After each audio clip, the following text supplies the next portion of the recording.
Hello everyone, welcome back to our YouTube channel Rozgar revision. मैं विश्व कुमार हाजिर हूँ आप सभी के सामने परमार सर के पीवाईक्यू पार्ट 5 का नेक्स्ट लेक्चर का रिवीजन लेकर के, जो कि है आज लेक्चर नंबर 4। अब देखो यार, काफ़ी सारे कैंडिडेट जो है मतलब थोड़ा सा परेशान हो जाते हैं, लेक्चर नहीं आता है तो। अब देखो इसके पीछे कुछ रीजंस था कि लेक्चर इतना डिले क्यों हुआ, क्योंकि सर ने पीडीएफ ही अपलोड नहीं किया था। तो अब बताओ कि जब तक पीडीएफ अपलोड नहीं हुआ तब तक मैं वीडियो को बनाऊंगा कैसे। आज शाम मतलब मंडे को शाम में ही यहाँ पर पीडीएफ आया है 4th लेक्चर का, और 5th लेक्चर का भी आ गया है एक ही साथ, ठीक है। तो इस कारण से वीडियो थोड़ा सा डिले हुआ है, नहीं तो मेरा कोई ऐसा इंटेंशन नहीं है कि जानबूझ के मैं डिले कर रहा हूँ। तो उसके लिए आप बिल्कुल भी ऐसा टेंशन नहीं लेना कि हाँ मैं छोड़ दूंगा बीच में, ठीक है। मैं इसको रेगुलर कंटिन्यू करने वाला हूँ, तो बस आपको रेगुलर रहना है, ठीक है। अब देख लो, फर्स्ट लेक्चर में आपका जब मैंने बनाया था तो 10,000 से ऊपर भी हुआ गया, लेकिन अब देखो धीरे धीरे संख्या क्या हो रहा है, घट रहा है। तो बस आप लोग कॉन्स्टेंट रहो, बाकी मेरा काम जो है वो मैं करूँगा, ठीक है। बाकी आप लोग भी अपना काम करो, ठीक है। बाकी चलो आज के इस लेक्चर को जो रिवाइज करते हैं, लेकिन उसके पहले जिनका टेक्स्ट बुक पासपोर्ट एक्सपायर हो गया है तो आप ले लीजिए, क्योंकि टेक्स्ट बुक पर मॉक भी लगाना जो है काफ़ी ज़्यादा इंपॉर्टेंट है। आप अभी फ़िलहाल के लिए अगर मैं बोलूँ तो वीक में कम से कम 2-3 मॉक आप लगाते रहो, ठीक है। फिर धीरे धीरे जैसे जैसे टाइम आपका जो नज़दीक आता जाएगा, फिर आपको रेगुलर मॉक भी करना पड़ेगा। तो ये काफ़ी ज़्यादा ज़रूरी है अगर आपको सिलेक्शन लेना है तो ले लेना। बाकी कूपन कोड नेस्कैफे यूज़ करके जो है आप एक्स्ट्रा 12% तक का डिस्काउंट पा सकते हो, जिससे कि आपको भी बेनिफिट हो जाएगा और मुझे भी थोड़ा बहुत बेनिफिट हो जाएगा। तो बाकी देख लीजिएगा। चलिए आज की इस वीडियो को स्टार्ट करते हैं। बाकी पीडीएफ्स के लिए मैं आपको बता दिया हूँ कि टेलीग्राम चैनल को ज्वाइन करना पड़ेगा, ठीक है। उससे ये फ़ायदा है कि क्लासेस के अपडेट भी आपको मिल जाएंगे, जिससे कि आपको ये कन्फ्यूजन नहीं होगा कि आखिर वीडियो क्यों नहीं आ रही है। तो जो भी रीज़न होता है मैं आपको बताता हूँ, तो टेलीग्राम चैनल को ज्वाइन कर लीजिएगा, लिंक डिस्क्रिप्शन बॉक्स में है। वहीं पर आपको ये भी चीज़ बता दिया जाए कि इसका पीडीएफ जो आपको कहाँ पर मिलेगा, ठीक है। तो उसको जरूर ज्वाइन कर लीजिएगा। चलिए बाकी स्टार्ट करते हैं हमारे आज के इस लेक्चर को एंड रिवाइज करते हैं इसको। तो सबसे पहला क्वेश्चन आप सभी के सामने, भारतीय संविधान में उल्लिखित मौलिक अधिकार नहीं है। मतलब कौन मौलिक अधिकार नहीं है, तो ऑप्शन के अकॉर्डिंग उसमें वोट का जो अधिकार है वो आपका मौलिक अधिकार नहीं है। बाकी अगर बात करते हैं मौलिक अधिकार की, तो इसको भारत का मैग्ना कार्टा क्यों कहते हैं, क्योंकि मौलिक अधिकार जो इनिशियली जो है आपका यूके में आपका इंट्रोड्यूस हुआ था, जिसको कि मैग्ना कार्टा के नाम से जाना जाता था, इसलिए इसको इंडिया में हम लोग जो है मैग्ना कार्टा के नाम से जानते हैं। बाकी अगर मौलिक अधिकार की बात करेंगे तो ये आपका पार्ट नंबर 3 से बिलोंग करता है, और ये अनुच्छेद की बात करेंगे तो 12 से 35 के बीच में है।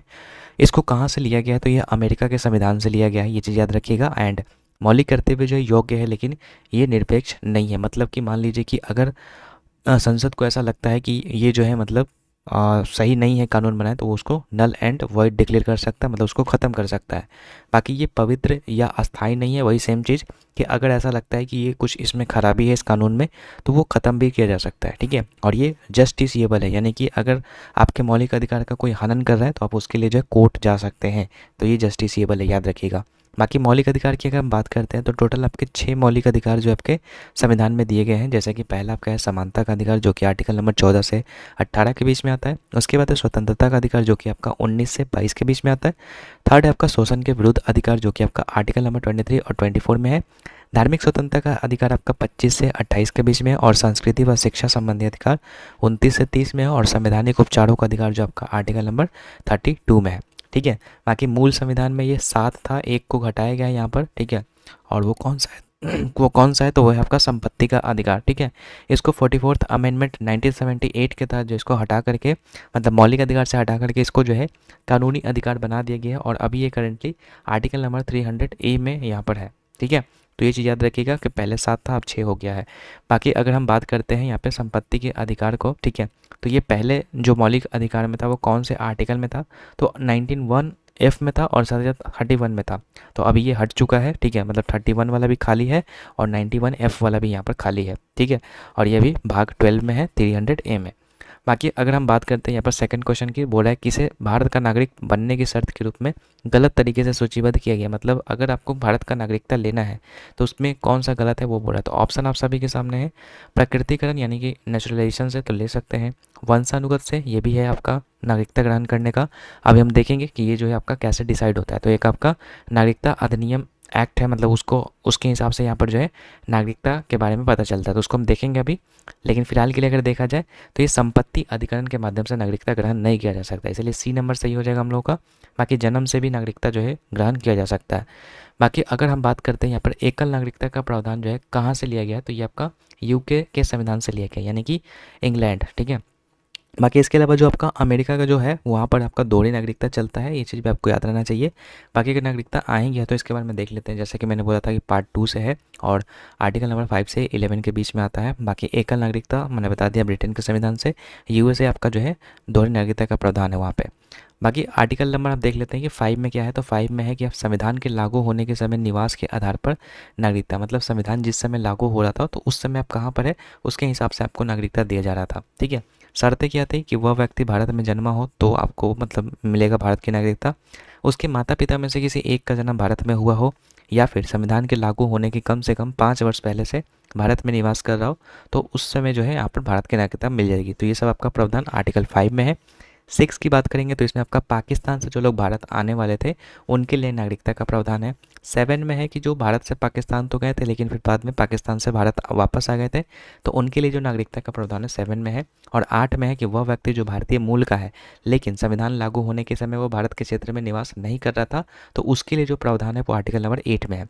और 9 में है आपका किसी अन्य देश की अगर आप नागरिकता ग्रहण करते हैं तो आपका जो है भारत की नागरिकता खत्म हो जाएगी। ये काफ़ी इंपॉर्टेंट है, कई बार पूछा जा चुका है। तो कोई याद करे चाहे ना याद करे, लेकिन ये 9, 10, 11 ये चीज़ आपको याद कर लेना है। ठीक है, बाकी ऐसे ऊपर वाला भी इंपॉर्टेंट है, याद कर लीजिएगा। 10वां है कि नागरिकता अधिकारों की निरंतरता, मतलब कि अगर आप भारत के नागरिक बन चुके हैं तो आपका जो निरंतरता रहेगा जब तक कि आप कोई उसका उल्लंघन ना करेंगे, कानून का उल्लंघन ना करेंगे। ठीक है, तो ये आपका निरंतरता से संबंधित है आपका 10th नंबर। और 11th नंबर जो आपका है कि नागरिकता में अगर कोई नियम या कानून लाना है तो उसके लिए कौन मतलब आएगा वो। ठीक है, तो संसद ये काम कर सकता है, तो संसद को ये पावर मिला हुआ यहाँ पर नागरिकता के मतलब क्षेत्र में कानून बनाने का अधिकार। ठीक है, तो ये आर्टिकल नंबर 11 में है। बाकी जैसा कि मैंने बोला था कि आपका एक नागरिकता संशोधन अधिनियम है 1955, उससे ये डिसाइड होता है कि अगर आपको नागरिकता प्राप्त करना है तो क्या चीज़ चाहिए और नागरिकता समाप्ति करना है तो उसके लिए क्या क्या चीज़ें है। तो ये कहता है नागरिकता अगर आपको प्राप्त करना है तो जन्म से आप ले सकते हैं भारत की नागरिकता। वंशक्रम यानी कि अगर मान लीजिए कि आपके कोई पूर्वज भारत में रहे हैं, ठीक है, तो उससे आपको नागरिकता मिल सकती है। तीसरा है पंजीकरण से। पंजीकरण मतलब होता है कि आप इंडिया के नहीं हैं लेकिन आपके जो मतलब पिता है या माता है वो इंडिया के हैं, इंडिया के थे। ठीक है, तो उस समय आपको जो पंजीकरण से आपको जो है वापस भारत की नागरिकता मिल सकती है। देशीकरण होता है कि अगर आप इंडिया के ऑरिजिन नहीं है फिर भी अगर आपको इंडिया की नागरिकता चाहिए तो उसके लिए देशीकरण का मेथड है। ठीक है, ये चीज़ आपका होता है। बाकी अगर नागरिकता समाप्त करना है तो पहला तो कि आप खुद त्याग कर सकते हैं अपना मतलब भारत की नागरिकता। दूसरा कि आपको वंचित किया जा सकता है, मतलब मान लीजिए कि आप जो है दूसरे देश का कोई नागरिकता ग्रहण करिए तो पहला वाला आपका स्वतः ख़त्म हो जाएगा, तो वही है कि वंचित किया जा सकता है। या फिर पर्यावसान यानी कि मान लीजिए कि वॉर सिचुएशन में जो है आप विरोधी देश को जो है सपोर्ट कर रहे हैं, इंटरनली सपोर्ट करें, तो उस केस में भी आपको भारत की नागरिकता जो ख़त्म कर दी जाएगी।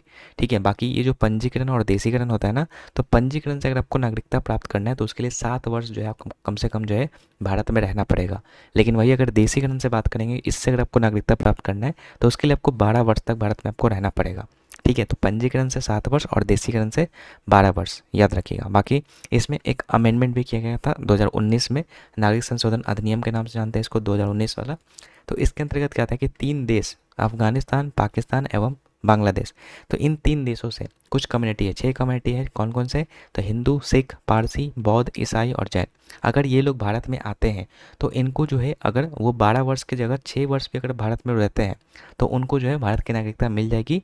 यहाँ पर ये चीज़ यहाँ पर लिखा गया है। ठीक है, जैसे देशीकरण के लिए क्या चाहिए, 12 वर्ष चाहिए कम से कम, लेकिन अगर ये 3 देश से अगर 6 कम्युनिटी से बिलोंग करते हैं, इसमें मुस्लिम नहीं है याद रखिएगा, तो अगर 6 वर्ष भी रहते हैं ये लोग तो उनको जो है भारत की नागरिकता मिल जाएगी। ये चीज़ आपका यहाँ पर जो है इसमें किया गया था, जो अमेंडमेंट किया गया था। ठीक है, आगे बढ़ते हैं 3rd क्वेश्चन, कौन सी भारतीय संविधान का संघीय विशेषता नहीं है। ठीक है, तो अखिल भारतीय सेवाएं जो है वो आपका भारतीय संविधान की संघीय विशेषता नहीं है, ये आपका एकात्मक विशेषता है। ठीक है, अब देखेंगे यहाँ पर हम लोग इसको अच्छे से। सबसे पहले बात करते हैं कि जो मजबूत केंद्र वाला संघ है, मतलब संघीय व्यवस्था आप कह सकते हैं ओवरऑल, ये किस संविधान से लिया गया, तो कनाडा के संविधान से लिया गया है। बाकी अगर पूछेगा राज्यपाल का कार्यालय का जो प्रावधान है वो कहाँ से लिया गया है, तो ये भारत शासन अधिनियम 1935 से लिया गया। अब इसमें एक और चीज़ आता है कि राज्यपाल का जो निर्वाचन होता है या फिर हाँ निर्वाचन आप कह सकते हैं कि इसका जो निर्वाचन जो है वो कहाँ से लिया गया, तो वो आपका कनाडा हो जाएगा उसका भी आंसर। लेकिन अगर कार्यालय बोलेगा तो आपका इंडियन गवर्नमेंट एक्ट 1935 से लिया गया है। इसके अलावा दोस्तों देखिए, अब संघीय विशेषता और एकात्मक विशेषता को देख लेते हैं। तो पहला है संघीय विशेषता, तो इसमें जो संविधान होता है वो लिखित होता है, जैसे कि हम लोग भारत, ठीक है, भारत का संविधान क्या है, लिखित है। इसके अलावा संविधान की सर्वोच्चता होती है, मतलब संविधान से ऊपर कोई भी नहीं है। ठीक है, कोई भी पुलिस वगैरह कुछ भी नहीं है, कानून भी नहीं है, संविधान सबसे ऊपर है। ठीक है। संविधान की कठोरता है, ठीक है, ये भी आपका संघीय विशेषता है। न्यायपालिका की स्वतंत्रता, ये भी आपका संघीय विशेषता है। द्विसदनवाद और दोहरी सरकार, ये सब आपका संघीय विशेषता है। बाकी एकात्मक की बात करेंगे तो एकल संविधान, एकल नागरिकता, एकीकृत न्यायपालिका, अखिल भारतीय सभा, जो कि हम लोग का भी क्वेश्चन था, ठीक है। इसके अलावा आपातकालीन प्रावधान या फिर केंद्र द्वारा राज्यपाल की नियुक्ति, ये सब आपका एकात्मक विशेषता के अंदर आता है। और संघीय में ये सब आता है, तो याद कर लीजिएगा, क्योंकि डायरेक्ट इसी तरीके से क्वेश्चन आएगा। आपको कुछ चीज़ दे देगा, पूछेगा कि आपको बताना है कि ये कौन सा विशेषता है, या फिर संघीय विशेषता दे देगा, पूछेगा कौन संघीय विशेषता है, ठीक है। तो इसलिए आपको याद रहना चाहिए, तो अच्छे से आपको इसको याद करना है। फोर्थ क्वेश्चन है, पानी, हवा और बर्फ जैसे विभिन्न एजेंटों द्वारा परिदृश्य को नष्ट करने का को क्या कहते हैं? मतलब जो पानी, हवा या बर्फ से जो है विभिन्न एजेंटों द्वारा जो है ये कटता है, तो उसको क्या बोलते हैं? तो ये कटाव कहलाता है। कटाव मतलब कि जैसे मिट्टी का कटाव, ठीक है। मिट्टी का कटाव कैसे होता है? जब हवा बहती है तो मिट्टी एक जगह से दूसरी जगह चली जाती है। फिर पानी बहती है तो पानी से भी क्या होता है? मिट्टी एक जगह से दूसरी जगह चले जाता है। तो ये इसको कहते हैं कटाव, ठीक है। तो पानी, हवा, इन सब से जो होता है वो कटाव कहलाता है। बाकी इसी में एक अवसादन होता है, या इसी को तल छट्टीकरण कहते हैं। तो अवसादन में क्या होता है कि जो आपका तरल में उपस्थित कण होते हैं ना, उसमें ज़मीन पर आकर के वो बैठ जाते हैं, जमा हो जाते हैं, तो उसमें उसको अवसादन कहते हैं। अपक्षय क्या होता है कि पृथ्वी की सतह पर मौजूद चट्टानों को टूटने फूटने की जो प्रक्रिया होती है उसको हम लोग अपक्षय कहते हैं। और ये आपका इन सितु प्रोसेस होता है। इन सितु मीन्स कि जिस जगह पर है उसी जगह पर ये सारी घटना हुई टूटने फूटने की, तो उसको हम लोग अपक्षय कहते हैं। तो याद रखिएगा कि पृथ्वी की सतह पर मौजूद चट्टानों के टूटने फूटने की क्रिया अपक्षय कहलाती है। और कटाव क्या होता है? तो कटाव जैसा कि मैंने आपको बताया कि हवा, पानी, बर्फ और गुरुत्वाकर्षण द्वारा मिट्टी, चट्टान या फिर इन सब के जो है घिसना और परिवहन, ये आपका कटाव कहलाता है। बाकी कायापलट क्या होता है? तो रूप में परिवर्तन हो गया, तो उसको हम लोग कायापलट कहते हैं, ठीक है। फिफ्थ क्वेश्चन है कि किस प्रकार की चट्टानें कभी आग्नेय या अवसादी थी, लेकिन पृथ्वी की परपट्टी के भीतर तीव्र गर्मी और दाब के परिणाम स्वरूप उनका रूपांतरण हो गया। तो ये आपका हो जाएगा फ्रेंड्स, आपका आंसर हो जाएगा क्वार्टजाइट, ठीक है। एग्जाम्पल पूछा हम लोग का यहाँ पर, ठीक है। तो आग्नेय अवसादी तो हो गया, तो रूपांतरित का यहाँ पर जो है आपका एग्जाम्पल पूछा था, तो हम लोग का यहाँ पर जो है क्वार्टजाइट यहाँ पर जो करेक्ट आंसर हो जाएगा कि ये जो है आपका क्या होता है कि भूप्रपट्टी के अंदर होता है, पृथ्वी के तीव्र गर्मी और दबाव के परिणाम स्वरूप जो है ये आपका रूपांतरित हो जाता है। तो इसको हम लोग रूपांतरित चट्टान के नाम से जानते हैं, और उसी का एग्जाम्पल है आपका क्वार्टजाइट। अब यहाँ पे हम लोग रॉक्स के बारे में देख लेते हैं, जैसे कि अवसादी चट्टान, आग्नेय चट्टान और केंद्रित चट्टान, तीन प्रकार के चट्टानें हैं। आग्नेय चट्टान क्या होता है कि इनका निर्माण पृथ्वी के आंतरिक भाग में जो मैग्मा होता है, ठीक है, उसके लावा से होता है, ठीक है। जब मैग्मा बाहर आती है, ठंडा होती है, तो वो सॉलिड बन जाती है, वही आपका आग्नेय चट्टान कहलाती है। अब ये भी दो तरह का होता है, अंतर्वेदी और बहिर्वेदी। इंट्रूसिव वो होता है जो मतलब ज्वालामुखी फटा, तो ज्वालामुखी के अंदर भी कुछ कुछ मतलब ऐसे मतलब शेप बने होते हैं, ठीक है। उसमें जाकर के वो ठंडा होकर के जम जाते हैं, तो उसको हम लोग इंट्रूसिव कहते हैं, ठीक है। और जो बाहर होकर के ठंडा हो जाते हैं उसको एक्सट्रूसिव कहते हैं, याद रखिएगा। बाकी इसका मेन एग्जांपल याद रखिएगा, गैब्रो, ग्रेनाइट, बेसाल्ट और प्यूमाइस, ठीक है। इसमें से जो ग्रेनाइट होता है ना, ये आपका महाद्वीपीय क्रस्ट इसी का बना होता है, और जो महासागरीय क्रस्ट होता है वो आपका बेसाल्टिक का बना होता है, ठीक है, याद रखिएगा। बाकी और भी एग्जांपल है जैसे, लेकिन आपको यही सब याद रखना है, ग्रेनाइट, गैब्रो, ठीक है, बेसाल्ट और प्यूमाइस। आगे है अवसादी चट्टान। अवसादी चट्टान क्या होता है कि चट्टानों के अपक्षय एवं अपर्दन के उपरांत ठोस जैसी परत के रूप में निर्मित चट्टानें होती है, यह अवसादी चट्टान कहलाते हैं। इसमें आपको जीवाश्म देखने को मिलता है। ऊपर जो हम लोगों ने पढ़ा था आग्नेय, उसमें जीवाश्म नहीं देखने को मिलता है, ये चीज़ आप याद रखिएगा।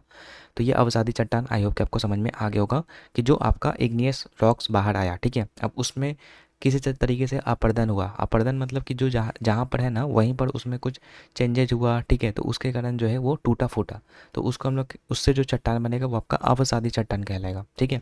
और ये लिथिफिकेशन जो प्रोसेस होता है ना उसके तहत होता है, ठीक है। दबाव के कारण ठोस द्रव को बाहर निकालने के बाद तलछट के धीरे धीरे ठोस चट्टान में बदलने की प्रक्रिया लिथिफिकेशन कहलाती है। और इग्नियस रॉक्स के लिथिफिकेशन के फलस्वरूप ही आपका जो है अवसादी चट्टान यहाँ पर जो है बनता है, याद रखिएगा।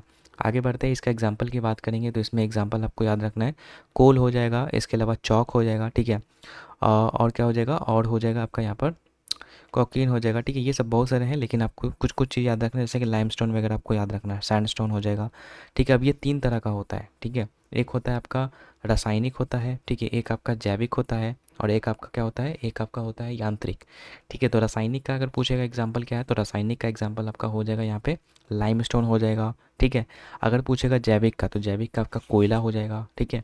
और अगर पूछेगा यहाँ पे तीसरा वाला क्या था, यांत्रिक, तो ये आपका हो जाएगा कौन सा, ये आपका हो जाएगा, ठीक है, कॉकेट हो सकता है, ठीक है, ये हो सकता है, ठीक है। तो याद रखिएगा। बाकी एक जो कॉन्ग्लोमरेट है ये भी आपका जो है यांत्रिक वाला ही है, तो इसको याद रखिएगा, ठीक है। तो ये कुछ एग्जांपल्स हैं। बाकी चलिए आगे बढ़ते हैं कायांतरित चट्टान के बारे में।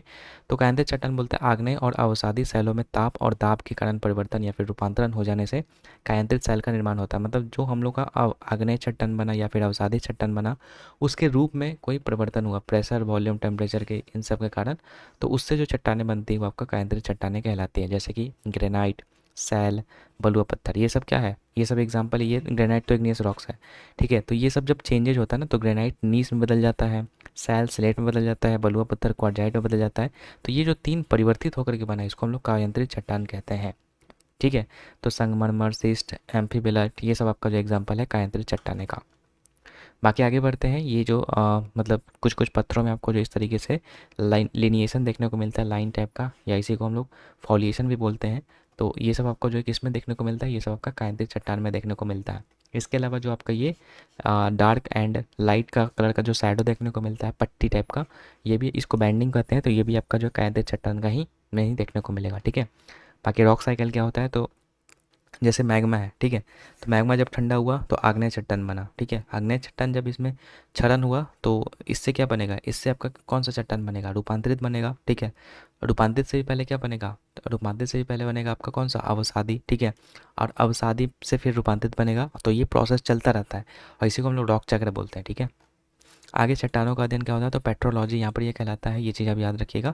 आगे है यहाँ पे नेक्स्ट 6 नंबर, बोला है समानता, कितने मीटर से अधिक ऊंचाई वाले खड़ी पहाड़ी को पर्वत के रूप में वर्गीकृत किया जाता है। तो 600 से ऊपर अगर है तो उसको पर्वत की श्रेणी में रखते हैं, ठीक है। बाकी अगर हम पूछेंगे प्लेट्यू, प्लेट्यू का भी हाइट यहाँ पे 600 से 900 मीटर के आसपास होता है। लेकिन पर्वत और पठार में डिफरेंस ये होता है कि प्लेट्यू का जो होता है ना वो फ्लैट सरफेस होता है, ठीक है। लेकिन जो माउंटेन होता है उसका थोड़ा सा टॉप में जो है कुछ इस तरीके से शिखर टाइप का होता है, मतलब कह सकते हैं कि नुकीला टाइप का होता है, ठीक है। बाकी विश्व की छत को तिब्बत का पठार या पामीर का पठार कहते हैं, याद रखिएगा। आगे बढ़ते हैं। चाली, झुमड़ा और नाडू भांगी ये किस भारतीय शास्त्रीय नृत्य से संबंधित है, तो सत्तरिया से संबंधित है, जो कि असम का एक शास्त्रीय नृत्य है, ठीक है। ये वैष्णवाइट फॉर्म ऑफ डांस है, याद रखिएगा। और इसके गुरु शंकर देव को माना जाता है, क्योंकि सबसे पहले सत्तरिया जो डांस फॉर्म है इन्हीं ने परफॉर्म किया था। और ये सबसे नवीनतम यहाँ पर जो है माना जाता है शास्त्रीय नृत्य, ठीक है, क्योंकि ये 2000 में ये बना था शास्त्रीय नृत्य आपका, ठीक है। और एक यहाँ पर टर्म है व्याह गोवा ओझा, ये सत्तरिया से ही संबंधित रखता है। इसके अलावा याद रखिएगा कि इसका जो थीम क्या होता है, तो थीम मतलब कि भगवान कृष्ण से संबंधित है, याद रखिएगा। लेकिन वैष्णवाइट फॉर्म है, ठीक है। शंकर देव जो है वैष्णवाइट फॉर्म से बिलोंग करते थे, लेकिन ओवरऑल अगर बात करेंगे थीम की, तो सत्तरिया जो है आपका भगवान कृष्ण से संबंधित है। बाकी यहाँ पर जो म्यूजिक परफॉर्म होता है इसमें, तो इसको बोर्ड गीत के नाम से जानते हैं, ठीक है। अंकीय नाट नृत्य जो होता है वो भावना, याद रखिएगा। एंड ये जो आपका संशोधित संस्करण इसका सत्तरिया कहलाता है, ठीक है। चाली, झुमरा, नाडू भांगी ये सब आपका सत्तरिया से एसोसिएटेड टर्म है, याद रखिएगा। इसके अलावा इसके जो एक्सपर्ट में याद रखिएगा जतिन गोस्वामी, ठीक है। भूपेन हजारिका काफ़ी इंपॉर्टेंट, क्योंकि इनको भारत रत्न 2019 में मिल चुका है। गुरु घना, ठीक है, बोरा, इंदिरा बोरा, ठीक है। मोनोग्राम दत्ता, कृष्णाक्षी कश्यप, मीनाक्षी मेगी और सरोदी सैकिया, ये सब आपके जो है सत्तरिया से आपके एक्सपोनेंट है। नेक्स्ट है 8 नंबर, मेघालय का लोकप्रिय पारंपरिक नृत्य त्यौहार चाड सकुरा, ठीक है, जो कि खासी जनजाति की तरह किया जाता है। तो वो किस रूप में मनाया जाता है, तो ये आपका एक प्रकार का बुआई उत्सव है, यानी कि फसल जब बुआई होती है तो उस अवसर पे किया जाता है ये चाड सकुरा, ठीक है, जो कि मेघालय का है, याद रखिएगा। बाकी मेघालय में आपका जो है गारो, खासी, जयंतिया 3 पहाड़ियाँ हैं, ठीक है, जहाँ पर ये गारो में गारो ट्राइब रहते हैं, खासी में खासी ट्राइब और जयंतिया में जयंतिया ट्राइब। बाकी यहाँ पर जो फेस्टिवल सेलिब्रेट किया जाता है, याद रखिएगा, गारो में जो आपका वंगला या फिर वंगाला, ठीक है, इसको 100 ड्रम का उत्सव भी कहा जाता है। और खासी में आपको याद रखना है नोंगक्रेम उत्सव होता है। और जयंतिया में आपका जो है बैदिन कलम आपका होता है, ठीक है। आगे बढ़ते हैं। Gaur Maria fill in the blanks राज का एक नृत्य रूप है जो खुशी और आह्वान को प्रसिद्ध कला रूप है। यह एक समूह नृत्य है और इस नृत्य में पुरुष और महिला दोनों उत्साहपूर्वक भाग लेते हैं। तो गौड़ मारिया ये जो आपका छत्तीसगढ़ का है। अब छत्तीसगढ़ का याद करने का ट्रिक है यहाँ पे, तो याद रखिएगा कि अक्सर सुबह कर्म न करके गैंडिया मारते हैं और पागलपंथी करते हैं और पांडवों के साथ झूमर के नीचे सेला डांस करते हैं, ठीक है। तो ये ट्रिक है छत्तीसगढ़ का। तो अक्सर से कक्सा नृत्य हो जाएगा, सुआ से सुआ नाचा, कर्म से कर्म नाचा, गेंडिया से गेंडी डांस, ठीक है।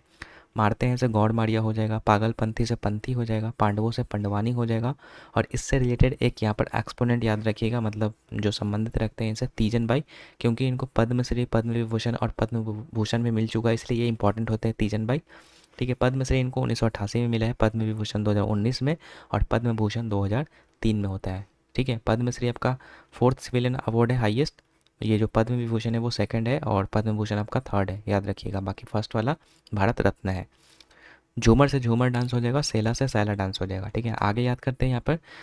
बाकी ये एक्स्ट्रा फैक्ट है कि अक्सर नृत्य जो होता है वो बस्तर की अबूझ माड़िया जनजाति के द्वारा किया जाता है। तो ये जनजातियाँ याद कर लीजिएगा कि किसके द्वारा किया जाता है, ठीक है। बाकी एक याद रखिएगा, पंडवानी नृत्य से उषा बारले भी यहाँ पर एसोसिएटेड है, इनको 2023 में जो है पद्मश्री मिला है, ठीक है। बाकी आगे बढ़ते हैं। गुजरात, गुजरात की गोपियाँ डांडिया खेलने सीढ़ियों से मटक के पधार रही है। तो गरबा यहाँ पर हो जाएगा, इसका जो डांस है, ठीक है, गोप डांस हो जाएगा, डांडिया रास हो जाएगा, भवाई टिप्पणी, विन हुडो हुडो पधार, सिद्धि धमाल, लास से मटकुड़ारी, ठीक है, मटुकारी, ये सब आपका जो है गुजरात के यहाँ पर डांसेज हैं, ठीक है। और ये सब याद रखिएगा आपको, ठीक है। बाकी गरबा नवरात्रि के दौरान किया जाता है आरती से पहले, डांडिया आरती के बाद, जो कि माता और महिषासुर, जो मतलब दुर्गा माता और महिषासुर के बीच नकली लड़ाई को दर्शाता है, ये डांडिया याद रखिएगा। टिप्पणी भी आपका यहीं पर है, ठीक है। इसके अलावा हूडो की बात करेंगे तो हूडो जो है भाड़वाड़ जनजाति के द्वारा किया जाता है, ठीक है। और पधार जो आपका मछुआरे कम्युनिटी लोग करते हैं, ठीक है। तो ये सब आपका गुजरात का है। आगे बढ़ते हैं। राजस्थान की बात करेंगे तो राज गंगा कल घूम रहे थे 4 थाली लेके सुसैनी के साथ। तो गनगौर यहाँ पर हो जाएगा, कालबेलिया हो जाएगा, घूमर हो जाएगा, सुईसिनी हो जाएगा, 13 ताली हो जाएगा और चाड़ी, जो कि गुर्जर कम्युनिटी के द्वारा यहाँ पर ये किया जाता है। तो ये सब आपका राजस्थान का लोक नृत्य है।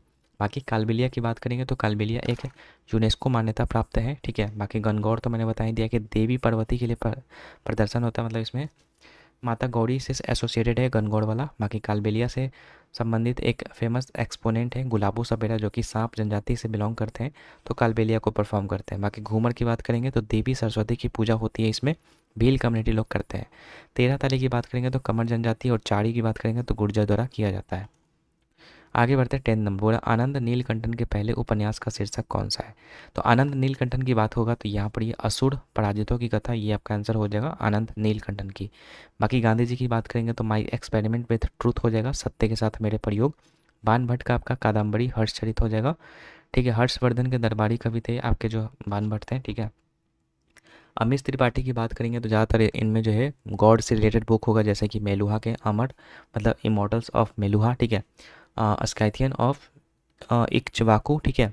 Sita warrior of Mithila, Ravan, legend of Suheldev, oath of Vayuputra और सीक्रेट ऑफ नागाज, ये सब आपका अमिश त्रिपाठी के बुक है। बाकी कुछ देवदत्त पटनायक के भी है, जो कि ये भी आपका गॉड से ही रिलेटेड है, जैसे कि Sita and illustrated retelling of Ramayan, ठीक है। मिथ इज इक्वल टू मिथ्या, ठीक है। 7 सीक्रेट ऑफ विष्णु, ये सब आपका जो है देवदत्त पटनायक का है, ठीक है। और अमिश त्रिपाठी का भी आपको याद रखना है। Next 11 number. प्रारंभिक वैदिक अर्थव्यवस्था मुख्य रूप से कौन सी गतिविधियों पर आधारित होते हैं। तो ये आपका चरवाह यहाँ पर जो आंसर हो जाएगा, ठीक है। अब वैदिक सभ्यता अगर आएंगे तो इसको हम देख लेते हैं। यहाँ पर वैदिक सभ्यता 1500 से 600 BC के माना जाता है, ठीक है। इसको 2 भागों में बांटा जाता है, पूर्व वाला और उत्तर वाला। तो पूर्व वाला 1500 से 1000 होता है और उत्तर वाला आपका 1000 से 600 BC के बीच में होता है। पूर्व वैदिक काल में अगर बात करेंगे तो ये बाल विवाह प्रचलन नहीं था इसमें पूर्व वैदिक काल में, लेकिन विधवा पुनर्विवाह होता था इसमें, ठीक है। बाकी विधवा पति के छोटे भाई से जो शादी करती थी तो इसको नियोग के नाम से जाना जाता था, ठीक है। पितृसत्तात्मक समाज था, मतलब पिता का यहाँ पर जो है वर्चस्व था, ठीक है। गाय को पवित्र व अमूल्य संपत्ति माना गया इसमें, ठीक है, जिसको कि अघन्य कहा जाता था, ठीक है। और जो गोमत होता था ना, उसको धनी व्यक्ति कहते थे, क्योंकि उनके पास जो है बहुत सारे गायें होती थी, तो उनको गोमत कहते थे और धनी व्यक्ति भी कहते थे। तो ये पूर्व वैदिक काल में था। यहाँ का राजनीति कैसा था पूर्व वैदिक काल में, तो राजतंत्र शासन प्रणाली थी इसमें, मतलब टॉप पे राजा था, ठीक है। इसमें 3 कम्युनिटी हुआ करता था। एक था सभा, जिसमें कि जो ब्राह्मण लोग थे वो इसमें रहते थे, ठीक है। और समिति की बात करेंगे तो इसमें जो नॉर्मल लोग हैं उनका कम्युनिटी था ये। और विदत या विधाता जो था वो आपका धार्मिक कम्युनिटी था एक, ठीक है। तो ये था आपका पूर्व वैदिक काल। उत्तर वैदिक काल में अगर हम बात करेंगे तो राजनीतिक व्यवस्था जो है वो आपका केंद्रीकृत हो गया था। पहले तो राजतंत्र वाला था, बाद में ये केंद्रीकृत हो गया, ठीक है। और इसमें जो सभा था, ठीक है, तो इसमें जो औरतों को बैठने की अनुमति नहीं थी, पहले वाले में था, लेकिन बाद में जो उत्तर वैदिक काल आया था तो औरतों के बैठने की अनुमति नहीं थी। तो उत्तर वैदिक काल में जो महिलाओं की जो स्थिति थी वो सही नहीं थी, याद रखिएगा। बाकी समाज कैसा था, तो वर्ण में विभाजित था 4 वर्णों में, ब्राह्मण, क्षत्रिय, वैश्य और शूद्र। क्षत्रिय व्यापार कम्युनिटी से बिलोंग करते थे और शूद्र जो है नौकर से बिलोंग करते थे, ठीक है। और ब्राह्मण तो आप समझ ही रहे हैं। बाकी वैश्य से अगर बात करेंगे तो क्षुद्र से थोड़ा सा ऊपर रहते थे, ठीक है। आगे अगर बात करते हैं, महिलाओं की स्थिति अच्छी नहीं थी इसमें। गोत्र प्रणाली का उद्गम जो है आपका इसी उत्तर वैदिक काल में हुआ था। 4 आश्रम में विभाजित था, जो कि ब्रह्मचर्य, गृहस्थ, वानप्रस्थ और संन्यास था। 12 नंबर क्वेश्चन देखते हैं, भगवान महावीर को मोक्ष की प्राप्ति कहाँ पे हुई? मोक्ष मतलब कि आप कह सकते हैं इनका मृत्यु कहाँ पर हुआ था, तो याद रखिएगा पावापुरी, ठीक है, जो कि आपका बिहार में पड़ता है। बाकी श्रवण बेलगोला जो जगह था, ठीक है, वहाँ पर चंद्रगुप्त मौर्य जो कि संलेखना विधि से जो है अपना प्राण त्यागे थे, ठीक है, कर्नाटका में ये पड़ता है श्रवण बेलगोला, जहाँ पर जो है महामत्स्याभिषेक उत्सव सेलिब्रेट किया जाता है, प्रत्येक 12 वर्ष में ये आयोजित होता है, ठीक है। यहीं पर आपका गोमतेश्वर बाहुबली की मूर्ति है, ठीक है, जो कि ऋषभ देव जो थे, ठीक है, उनके पुत्र की मूर्ति है यहाँ पे, ठीक है। बाकी माउंट आबू तो आपको पता होगा, दिलवाड़ा का जो जैन मंदिर यहाँ पर जो है, ठीक है, वास्तुपाल बंधुओं द्वारा यहाँ पर इसका निर्माण किया जाता है, ठीक है। आगे बढ़ते हैं यहाँ पे और देखते हैं यहाँ पर महावीर के बारे में, ठीक है। तो महावीर जो है आपके 24वें तीर्थंकर थे, आपको पता होगा कि इसमें जो तीर्थंकर हुए थे, तो फर्स्ट जो थे वो आपके ऋषभ देव थे, जिनका प्रतीक बैल था, ठीक है। 22वें जो थे वो आपका अरष्टनेमी थे, और 23वें जो थे आपका पार्श्वनाथ थे, जिनका प्रतीक चिन्ह सर्प था, ठीक है, सांप। बाकी वर्धमान महावीर के बारे में याद रखिएगा कि इनका जन्म जो है 540 ईसा पूर्व में हुआ था, कुंडलग्राम वैशाली में, ठीक है, और मृत्यु इनका हुआ था 468 ईसा पूर्व में, जो कि 72 वर्ष में इनका जो मृत्यु हुआ था। पावापुरी में, अभी हमने बताया था आपको, बिहार शरीफ बिहार में पड़ता है ये, ठीक है, यहीं पर मोक्ष की प्राप्ति हुई थी। पिता का नाम था सिद्धार्थ, ठीक है, जो कि क्षत्रिय कुल से बिलोंग करते थे, और माता का नाम था त्रिशला, पत्नी यशोदा थी, और पुत्री जो है वो अनुजा प्रियदर्शनी थी, जिनका विवाह जमाली से हुआ था, ठीक है। और यही जमाली जो है महावीर के प्रथम अनुयायी बने थे, मतलब शिष्य बने थे। इन्होंने गृह त्याग किया था 30 वर्ष की उम्र में, ठीक है। इनके साथ साथ एक मखाली घोषाल करके भी मतलब गृह त्याग किए थे, लेकिन फिर बाद में जो है ये आजीवक संप्रदाय की स्थापना करते हैं, ठीक है, और वो उनसे अलग हो जाते हैं। मखली घोषाल जो होते हैं वो महावीर से अलग हो जाते हैं। बाकी ज्ञान की प्राप्ति 42 वर्ष की अवस्था में साल वृक्ष के नीचे रिजुपालिका नदी के तट पर हुआ था महावीर का, ठीक है। जो ज्ञान प्राप्ति होता है उसको कैवल्य के नाम से जानते हैं। पहला उपदेश कहाँ पर दिए थे, तो पावापुरी में ही दिए थे। बाकी जो जैन मठ हुआ करता था दक्षिण भारत में, उसको बसादिस के नाम से जाना जाता था, ठीक है। और जो कैवलिन हुआ करता था, वो जो उनको कहा जाता था जो पूर्ण ज्ञान ले लेते थे, ठीक है। और बाकी जितेंद्र क्या होता था, तो इंद्रियों पर विजय पाने वालों को जितेंद्र कहा जाता था, ठीक है। बाकी जीवन के 5 सिद्धांत थे इस समय जैन धर्म में: अहिंसा, सत्य, अस्तेय, ब्रह्मचर्य और अपरिग्रह। अहिंसा का मतलब होता है कि हिंसा ना करना, सत्य का मतलब होता है कि सदा सत्य बोलना, अस्तेय का मतलब होता है चोरी ना करना, और ब्रह्मचर्य का मतलब होता है कि ब्रह्मचर्य का पालन करना, एंड भौतिक सुख से दूर रहना, ये होता है अपरिग्रह का मतलब, ठीक है। और बाकी 3 रत्न भी हुआ करते थे, जिसको कि हम लोग 3 उपदेश कहते थे, ठीक है। तो सम्यक ज्ञान, सम्यक आचरण और सम्यक दर्शन, ये याद रखिएगा, ये आपका जो था जैन धर्म में, ठीक है। आगे बढ़ते हैं। नेक्स्ट क्वेश्चन यहाँ पर 30 नंबर बोला, वर्ष 1320 से 1414 तक दिल्ली पर शासन करने वाले तुगलक वंश के शासकों का सही कालानुक्रम क्या है, ठीक है। तो याद रखिएगा 1206 से 1290 तक किसका था यहाँ पर, ठीक है, स्लेव डायनेस्टी था। 1290 से 1320 तक यहाँ पर कौन था, खिलजी, ठीक है। और अब आते हैं यहाँ पर तुगलक, तो 1320 में आते हैं, तो 1320 में सबसे पहले गयासुद्दीन तुगलक आते हैं, 1320 से 25। फिर उसके बाद 25 से 51 मोहम्मद बिन तुगलक आते हैं, ठीक है। और उसके बाद 51 से 88 तक फिरोज शाह तुगलक रहता है। तो ये सही क्रम है, पहले गयासुद्दीन, उसके बाद एमबीटी, उसके बाद फिरोज शाह। बाकी याद रखिएगा कि यहाँ पर जो बलवंत है, जो कि आपके स्लेव डायनेस्टी से बिलोंग करते थे, ठीक है, तो इनको जो है उलूग खान की उपाधि मिली हुई थी, जो कि नसरुद्दीन महमूद के द्वारा मिला हुआ था, ठीक है। बाकी आपको पता होगा, पहले भी डिस्कस हुआ है ये चीज़ कि नसरुद्दीन के अंदर ये वजीर के तरह काम करते थे बलबन, ठीक है, गद्दी पर बैठने से पहले, ठीक है। आगे बढ़ते हैं। सुल्तान बलबन के अधीन बंगाल के गवर्नर तुगरिल बेग ने बलबन के खिलाफ विद्रोह कर दिया और 1279 में खुद को बंगाल का स्वतंत्र शासक घोषित कर दिया था। तो ये थोड़ा सा एक फैक्ट है, याद रखिएगा। आगे फिरोज शाह तुगलक के बारे में याद देख लेते हैं कुछ चीज़ें।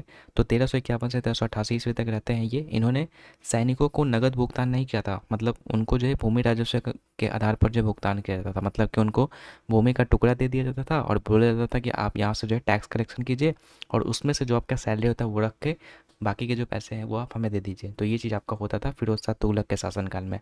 बाकी इसके अलावा उनके समय में जजिया जो एक था उसको अलग कर बना दिया गया था, जो कि जजिया किस पे लगता था, जजिया जो लगता था वो नॉन मुस्लिम्स पे लगता था, ठीक है। बाकी कई नहरों की मरम्मत की गई थी उनके द्वारा, हके सर्ब, हासिले सर्ब, ठीक है, ये सब कर आपका लगाया गया था जल पर, ठीक है, पानी पर। बाकी स्थापना की बात करेंगे तो फतेहाबाद की स्थापना, हिसार, जौनपुर, फिरोजाबाद, ये सब आपका फिरोज शाह तुगलक ने यहाँ पर जो स्थापित किया था, ठीक है। जौनपुर जो सिटी था वो आपका जो है मोहम्मद बिन तुगलक के नाम पर यहाँ पर जो है किया गया था। ये चीज़ भी याद रखिएगा कि फिरोज शाह तुगलक ने किया था मोहम्मद बिन तुगलक के नाम पर जौनपुर सिटी को, जौना के नाम से था पहले, ठीक है। आगे दिल्ली में एक अस्पताल की भी स्थापना की, ठीक है, जिसको दारुल सफ़ा के नाम से जाना गया। नया विभाग भी इसने बनाया था, दीवाने खैरात, जो कि आपका गरीब लड़कियों की शादी से संबंधित था। और उनके प्रधानमंत्री जो थे वो खाने जहाँ मकबूल थे। और इसने जो एकता व्यवस्था था उसको वंशानुगत कर दिया था, वही एकता जिसको कि इल्तुतमिश ने यहाँ पर स्टार्ट किया था, ठीक है। तो उसको यहाँ पर जो वंशानुगत कर दिया था यहाँ पर। बाकी तैमूर के आक्रमण की अगर हम बात करेंगे तो जो अंतिम मुगल तुगलक शासक था जिसका नाम था मोहम्मद शाह तुगलक, उसके दौरान हुआ था 1398 ईस्वी में। तैमूर क्या था, तो एक मंगोलियन था, ठीक है। आगे बढ़ते हैं। कुतुब मीनार का जो निर्माण था उसको 3 लोगों ने कंप्लीट किया था। पहला कुतुबुद्दीन ऐबक सबसे पहले यहाँ पर पहला मंजिल का निर्माण किया था। फिर इल्तुतमिश जो था वो आपका 3 और मंजिल को जोड़ा था, ठीक है। फिरोज शाह जो तुगलक था उसने 5वीं मंजिल को यहाँ पर जो है रिपेयर करवाने का काम किया था। मतलब बिजली कड़का था तो उससे जो मतलब 5वीं मंजिल जो थी वो टूट गई थी, तो उसका फिर फाइनलाइज जो किया था यहाँ पर फिरोज शाह तुगलक ने किया था, ठीक है। तो तीनों लोग का याद रखिएगा नाम कुतुब मीनार बनाने में, ठीक है। बाकी आगे है 14 नंबर क्वेश्चन। दिल्ली सल्तनत को किस प्रणाली का बहमानी और विजयनगर साम्राज्य पर प्रभाव पड़ा? तो ये आपका हो जाएगा इक्तदारी प्रथा, ठीक है। इक्तदारी प्रथा आपको पता होगा कि ये जो है आपका इल्तुतमिश के द्वारा शुरू किया गया था। और ये जो इक़्तिदार होते थे उसको मुफ्ती और या फिर वाली के नाम से जाना जाता था, ठीक है। इसे बहमनी या फिर विजयनगर साम्राज्य की नयनकारी प्रणाली कहते थे। मतलब जो इक़्तिदारी वहाँ पर हुआ करता था ना, तो उसको विजयनगर और बहमनी अम्पायर में नयनकारी प्रणाली के नाम से जाना जाता था, ठीक है। और इसको जो हैंडल करता था उसको अमर नायक कहते थे, जिसका मतलब होता था सैन्य कमांडर, ठीक है। तो ये चीज़ याद रखिएगा कि यही जो अमर नायक था, ठीक है। तो इसके कारण जो है यहाँ पर दिल्ली सल्तनत की यही प्रणाली के कारण जो है विजयनगर साम्राज्य और पैमाने में जो है प्रभाव पड़ा था। एंड इक़्तिदारी शुरू तो किया था यहाँ पर इल्तुतमिश ने, लेकिन ख़त्म कौन किया था, तो अलाउद्दीन खिलजी ने किया था। और बाकी वंशानुगत कौन बना दिया था, तो वंशानुगत अभी हम लोगों ने पढ़ा था कि फिरोज शाह तुगलक ने बना दिया था। बाकी थोड़ा सा बहमनी और विजयनगर साम्राज्य के बारे में देख लेते हैं। तो बहमनी साम्राज्य के बारे में याद रखिएगा कि इसके जो संस्थापक जो थे अलाउद्दीन हसन बहमान शाह थे। 1347 से 58 के बीच में ये थे। बाकी इनकी राजधानी जो थी वो गुलबर्ग थी, पहली राजधानी, ठीक है। हसन गंगू के नाम से भी जाने जाते थे। बाकी इन्होंने मतलब पराजित किया था वारंगल के काकातीयस को, ठीक है। इसके अलावा विजयनगर साम्राज्य की बात करेंगे तो 1336 से 1565 ईस्वी में थे। अर्थ था विजय का शहर। किसने किया था, तो हरिहर और बुक्का नाम के जो व्यक्ति थे, मतलब जो दो थे जो कि संगम के पुत्र थे, उनके द्वारा ये किया गया था, जो कि 1336 से 56 के बीच में थे, ठीक है। कर्नाटक विद्या विलास के नाम से जाने जाते हैं, याद रखिएगा। बाकी काकातीय के संबंध थे ये, ठीक है। जो वारंगल के जो काकातीय थे, ठीक है, उनके ये सामंत थे और बाद में फिर कंपली के दरबार में मंत्री बने थे, ठीक है। ये हरिहर एंड बुक्का की बात हो रही है। आगे बढ़ते हैं। अब बुक्का, विजयनगर, ये सब चीज़ें आपने देख लिया। यहाँ पर बीच में नर्मदा नदी थी, ठीक है। इसके ऊपर जो बैमनी थे और नीचे आपका जो है विजयनगर थे, ठीक है। सॉरी, मैंने गलती बोल दी, नर्मदा नहीं, कृष्णा नदी, ठीक है, कृष्णा नदी था। तो कृष्णा नदी के ऊपर में बहमनी साम्राज्य और नीचे था विजयनगर, ठीक है। नेक्स्ट, पादप कोशिका में मौजूद उस कोशिकांग की पहचान करें जो पशु कोशिका में नहीं होता है।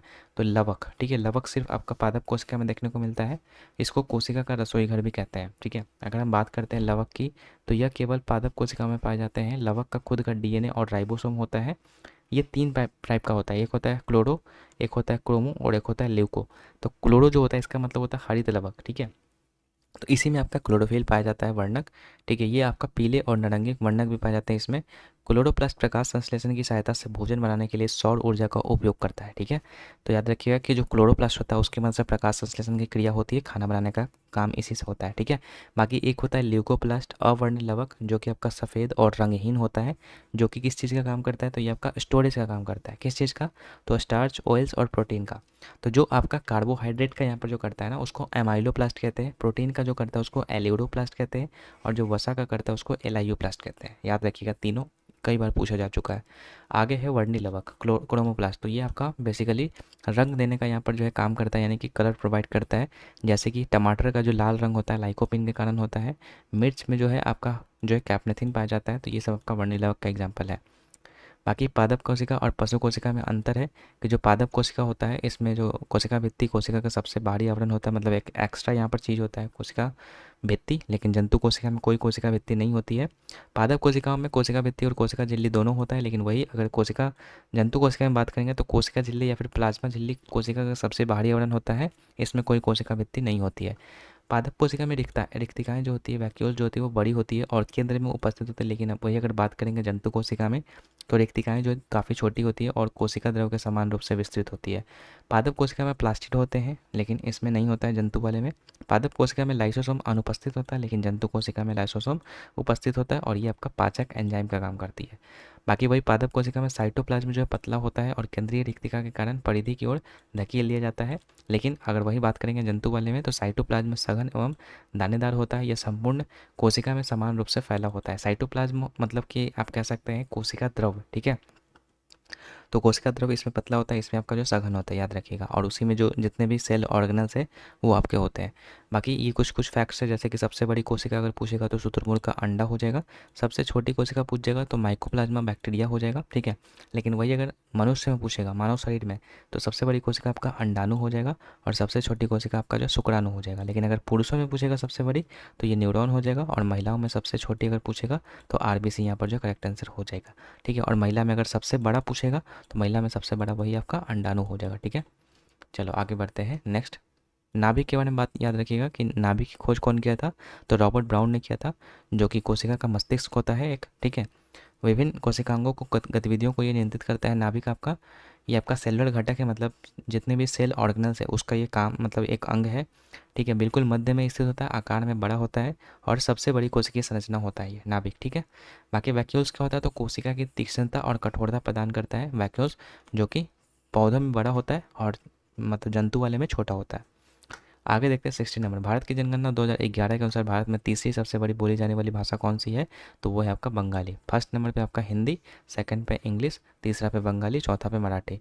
बाकी देख लीजिएगा परसेंटेज वाइज 57.1% हिंदी का है, इंग्लिश का 10.6, उसके बाद बंगाली, उसके बाद मराठी, और सबसे कम अगर बात करेंगे तो सबसे कम आपका संस्कृत बोला जाता है, ठीक है।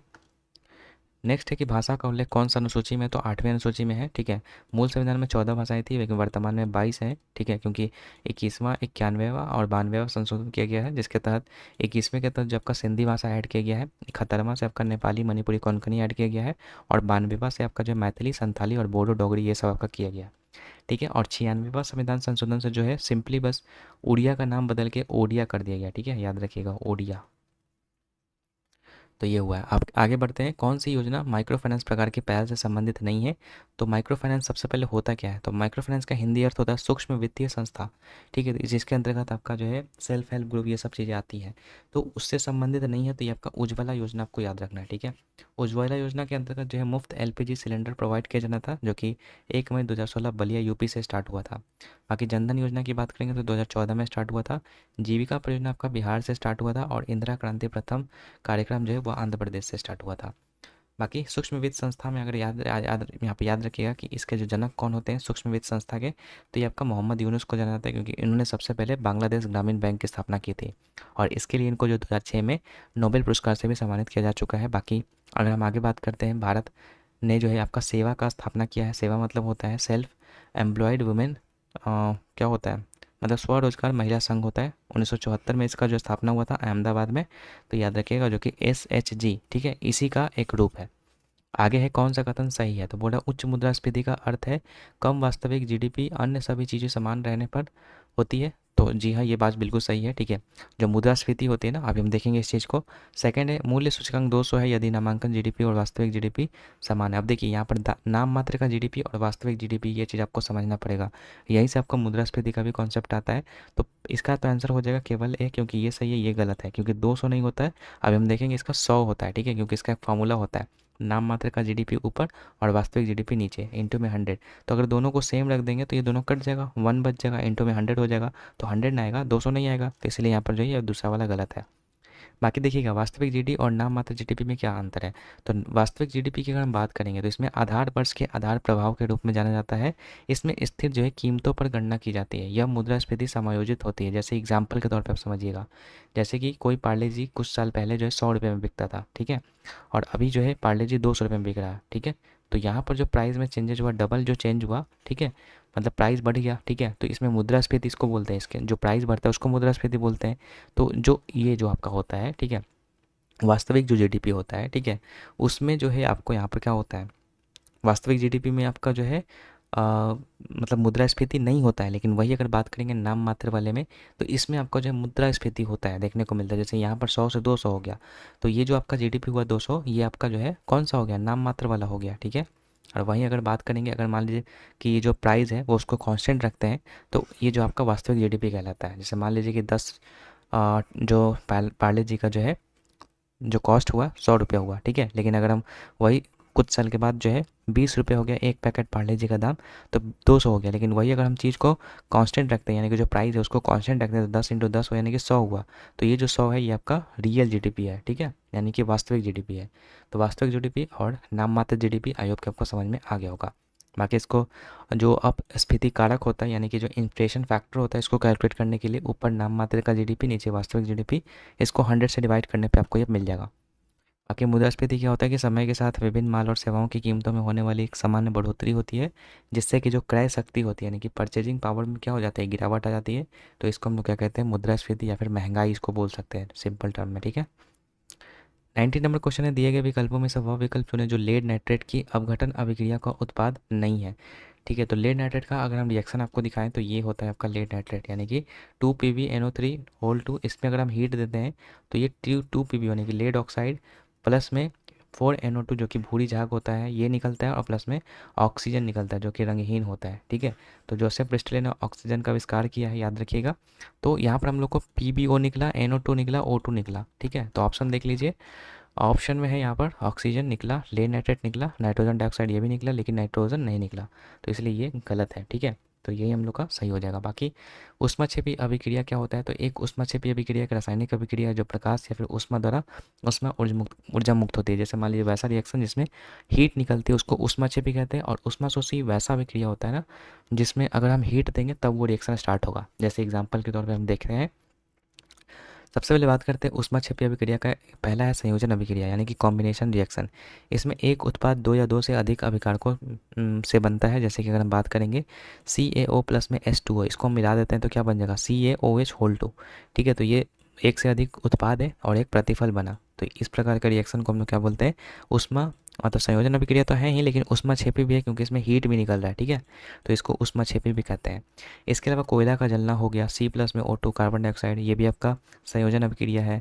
फिर उसके बाद मीथेन प्लस में ऑक्सीजन का रिएक्शन करते हैं तो ये आपका कार्बन डाइऑक्साइड प्लस में 2H2O, क्योंकि H2O कोई उत्पाद नहीं है, ठीक है। कार्बन डाइऑक्साइड यहाँ पर उत्पाद है लेकिन H2O कोई उत्पाद नहीं है, ठीक है। तो इसलिए यहाँ पर ये भी आपका जो क्या हो जाएगा, कम्बिनेशन रिएक्शन हो जाएगा, ठीक है। आगे बढ़ते हैं। बोला अधिकांश संयोजन अभिक्रिया जो है ऊष्माक्षेपी अभिक्रिया है, लेकिन सभी नहीं होती है, याद रखिएगा। इसके अलावा अपघटन अभिक्रिया डीकम्पोजिशन क्या होता है कि अगर हम ऊष्मा प्रकाश विद्युत इसका उपयोग करते हैं तो वो जो एक उत्पाद होता है, ठीक है, वो कई मतलब एक जो उत्पाद होता है कई सारे प्रतिफल में क्या हो जाता है, टूट जाता है। जैसे कि 2FeSO4, इसमें अगर हम हीट देते हैं तो Fe2O3 प्लस में SO2 बनता है, प्लस में SO3 बनता है, ठीक है। तो ये आपका हीट देने पर ये बना है, तो इसलिए इसको अपघटन अभिक्रिया कहेंगे क्योंकि ये टूट गया है कई सारे प्रोडक्ट में। इसके अलावा चूना पत्थर का अपघटन, जैसे CaCO3 इसका अपघटन होगा तो CaO प्लस में CO2 बनता है। इसके अलावा लेड नाइट्रेट वाला तो मैंने बता दिया, तो ये चीज़ आपका है। बाकी आज का लास्ट क्वेश्चन है आपका, अस्थायी उत्तक की विशेषता क्या है। तो अस्थायी उत्तक की अगर हम बात करते हैं तो ये आपका इसमें अंतरकोश की रिक्त स्थान मौजूद होते हैं, ठीक है। अब हम देख लेते हैं यहाँ पर ये जो अस्थायी उत्तक होता है, ठीक है, इसके बारे में देखते हैं। लेकिन पादप उत्तक के बारे में याद रखिएगा सिंपली कि जो पादप उत्तक होता है ना, ठीक है, इसके दो प्रकार होते हैं, एक आपका विभाजोत्तकीय उत्तक होता है, एक आपका स्थायी उत्तक होता है। तो जो पादप उत्तक होता है समान संरचना वाली कोशिकाओं का एक साथ संयुक्त समूह एक विशिष्ट कार्य करने के लिए एक उत्तक का निर्माण करती है। सिंपल सा डेफिनेशन दिया रखा है, ठीक है, उससे मतलब नहीं है। बाकी जो उत्तक का दो टाइप होता है, एक होता है विभाजोत्तकीय और एक होता है स्थायी उत्तक। तो विभाजोत्तकीय की बात करेंगे हम लोग तो इसको इंग्लिश में मेरिस्मेटिक टिश्यू बोलते हैं, ठीक है। कहाँ पर ये उपस्थित होता है, तो ये पौधे के जो वर्धी क्षेत्र है जहाँ पर वृद्धि होता है पौधों का, वहाँ पर देखने को मिलेगा। जैसे कि जड़ में, ठीक है, तना में, इन सब में आपको देखने को मिलेगा। आकार कैसा होता है, तो गोलाकार, अंडाकार, आयताकार होता है, ठीक है। अंतरकोशिकीय स्थान अनुपस्थित होता है इसमें, ठीक है। वही चीज़ हमसे यहाँ पर क्वेश्चन लगता है कि पूछा था ना, नहीं मौजूद होता है ना, इसमें हमसे पूछा था स्थायी वाला, तो इसलिए इसमें इसमें नहीं होता है, लेकिन स्थायी वाले में आपका होता है, ठीक है। रिक्तिकाएं जो इसमें अनुपस्थित होती है विभाजकीय वाले में।